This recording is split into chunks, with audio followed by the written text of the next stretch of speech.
Pal approaches Mr. Whitman and thanks him for his hospitality, for being a good friend to his nephew Bren. Pal tells Mr. Whitman if he gets a piece of paper and a pen, he'll draw him a map of where the fuel is. Whitman smiles and says, "I can do better than that. I have a collection of maps on board." Pal and Mr. Whitman find a table, and Pal does the best he can to show Mr. Whitman where the fuel is, giving him a detailed description of the direction from where the tracks are blocked. Bren and Mr. Whitman shake hands and have a moment of witty banter, reminiscing a mutual thanks for being great friends. Bren is very young, but he's also a very capable warrior. Mr. Whitman has shown him how to slow down and kill them all, versus running in and only killing as many as you can. Bren will miss their conversations very much. Pal and Bren set out on the road to find Frankie, Pal's sister.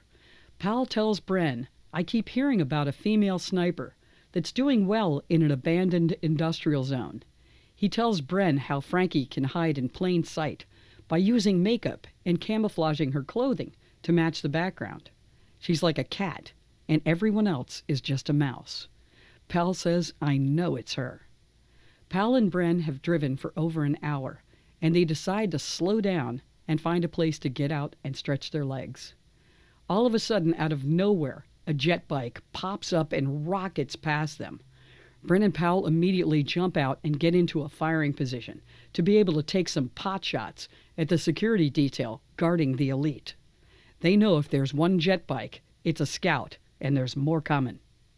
Everyone knows you can shoot at the guards, and they will not engage you.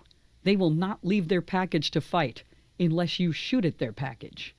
Most quad transports are armored, and they flat out haul ass, so they don't stick around very long.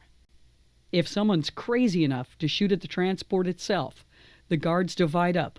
One group goes with the client, and the other group stays behind to decimate every single person they can find. Pal and Bren play it safe and wait for the transport to go by. Then they fire at the rear guards. Pal starts looking off in the distance through his scope, and all of a sudden his face loses all expression. Just minutes ago, that caravan flew over Bren's camp, where Mr. Whitman and all of his friends live. Some people are crazy enough to fire at a transport if they hate the elite that much. Pal can only imagine what would happen if a transport flew over the camp and the man called the Reaper was outside. The guards on jet bikes have a huge advantage. They have a 25mm rapid-fire cannon with explosive-tipped caseless ammo, and they attack in formation. Civilians with small arms haven't got a chance. Bren asks Pal, "What are you looking at?" Pal says, "Nothing."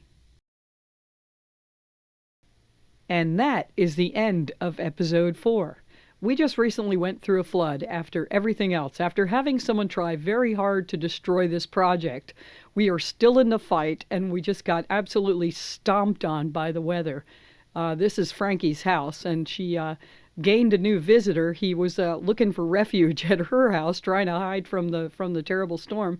I couldn't even get to her house until the water subsided after a full day, so she was pretty much stranded.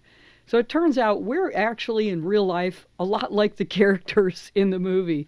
So please smash the like button, because that really helps us a lot. We want to stay in the fight, and we want to finish this movie, and we want to do it with you guys. So thank you very much. This is the end of episode 4. Bye.